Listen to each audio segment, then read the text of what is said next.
Hi everyone, I'm so excited to show you my most recent journal. This is available in my Etsy shop right now, and I'll have a link below. This is a food themed journal or a recipe journal, and when I created this, I was thinking this would be a journal that you could either give as a gift or keep for yourself and document all of those important recipes that are in your family or recipes that are important to you, maybe that you receive from friends or things that you like to make. It's great to have things like that all in one spot, especially to have it something that you can actually hold in your hand and flip through and look at and document memories of how the foods made you feel and, you know, about the people that created the recipes. So this is a great journal to use that for. And it's a junk journal. And I created this from cooking or an advertising cook booklet. So these are, you know, from probably around the 1950s. And so the cover is one from desserts. It's like a dessert themed cover. So it's got, I think it's Nabisco actually, because the back has kind of all the old Nabisco products. And I love this because it's got the all the different cookies and graham crackers kind of shown on here. So great graphics. And then the front is just some different desserts. And then I have a border of some little daisy trim and some yellow gingham. And there is one signature in it. There's 66 pages total, but I'll kind of show you how I have it laid out. It's a little more organized than some of my other journals. So this is the front of it here, and it measures about 8.5 by 5.5. So it's a nice, and it's a soft cover too. So it's nice. You could tuck it into your onto your bookshelf, or keep it in your kitchen drawer or something. Or I would leave it out because then, you know, people can come into the kitchen. It's a great conversation piece too, if you have all the recipes in here. And so let me go ahead and show you what's inside.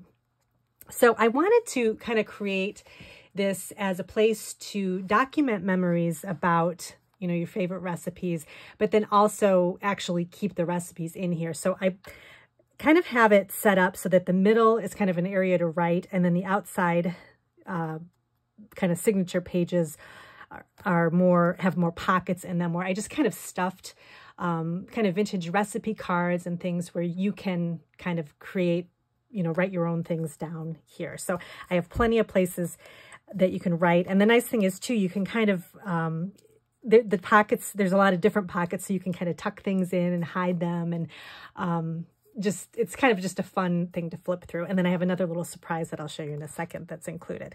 So this is the first opening here with the cover. And I just have a pocket here with you get a ton of these little vintage recipe cards. These are from my collection, and they're blank, and some of them open, so they're like a double recipe card, and they're fun. Everything in here is like circa probably 60s and 70s, maybe some 80s in here too. There's a couple of things that aren't vintage, like these. I love these index cards. I have a ton of these. These are just kind of modern day, but I like the colors, and I like the little scalloped tops to them too. So I just thought they matched the journal really nicely. So I wanted to include those so that you have plenty of room to write either memories or actual recipes on here. And then the pockets have more room to, you know, put other stuff in it if you want to. And then I created a double pocket here with a couple of post-it-notes, or post-it notes. Not post-it-notes, post-it notes. And then just some more little papers here, just some vintage stationery. This is another little postcard. You could write another recipe on here. All kind of kitchen themed, so you can kind of, you know, you can have all the same theme in here. And then this is a pocket I created from another cookbook that was kind of, the cover was kind of messed up. It was actually a cooking binder from, I think it was from the 50s or 60s. But the inside pages were in really good shape. And so they had different little folder pockets in them. So I used a folder pocket from one of those. And then I have another page from that same binder in here too that I'll show you in a second. But then I created this little pocket here, and I just have it stuffed with some fun little, you know, recipe, food themed cards. This is how to create a buffet service. I thought this was kind of a fun card. And a coaster, and then just a little flashcard here It's kind of food, food themed with the pie on it. But, if you want to, you can take the back of this and cover it with some paper and add some more, blank paper and add some more, recipes or memories to it too. So, and then there's just some more, this is just a little calendar this is, I think, from the 60s. Just like a fun little, this is from a recipe book, cookbook. And then this is what I was talking about before, the little surprise. This is a tiny journal within a journal. So this little, this is just a little mini journal, and it's got a bunch of blank pages in it. But again, it's got, food themed things and just some little floral images and things. Another place you could put some memories or write some special recipes in here too. And so I have this tucked in here for you. And then this is a vintage placemat that I cut in half and used as kind of a page cover here. And then this is would be like the meat of the recipe journal. So this would be the place where you could write memories down. I kind of interspersed a couple of little catalog pages too, just for fun. But here's where you could, write memories. You could add more recipes, however you want to use this. It's great. Write special notes, write quotes. But I keep a recipe journal of family recipes myself, and I love having it. It's just nice to go through, and I still cook a lot of the recipes. So this would be a great gift to give to somebody. You could include the recipes already in here for them. Great wedding gift for kind of maybe a first time, cook. They can kind of have the family recipes all in one spot. So it's another good idea. With Mother's Day coming up, this would be another great gift for mom.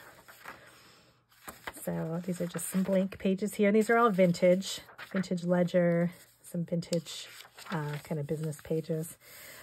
And then I just decorated this with this really fun washi tape that's got the food theme on it. More blank pages, some stationery, and then some more fun kind of cooking stuff in here. And oh, this is the catalog page. Just have food of dishes. I thought this kind of went really well with the book here. And then just some more I clipped a lot of like fun ephemera to some of the pages too. So if you want to, you can write in it. You can glue it in yourself. You can just keep it clipped. You can stuff it in the pockets, whatever you want to do. There's another little pocket with some more kitchen ephemera. This is some vintage sales tags with kind of a, kitchen themed items that are for sale. And then the back is blank if you want to write on that. And then I also have a little, just another little dessert booklet. So this is very old. This is from Libby's Fruits. So some things you can, make with that. It's a couple of recipes in here. I love these photos. They're so fun. So I thought that'd be fun to have in here too. It's just a fun little keepsake. And then you get to the back of the journal here, and I've got more pockets, more fun recipes, recipe cards in here, a couple little things clipped here. This is the other part of the cookbook binder I was telling you about. This was a page from it. I just like the graphics there. And then the end of the book, there's just another pocket with some more fun things kind of stuffed in the pocket that are kitchen themed. And then just a little page from a spice booklet talking about cinnamon. And then another little recipe sheet. And that's it. So, and when I send this, when you order it, it will be, I'll have a little ribbon wrapped around it too to kind of keep it closed. And then I'll also include a canvas bag to put into, so it'd be great, for gift giving, or even to kind of keep the dust off the binder. But so that's it. So let me know if you have any questions. This is available in my shop right now, so you can go ahead and take a look. And thank you for joining me today, and I'll see you in my next video.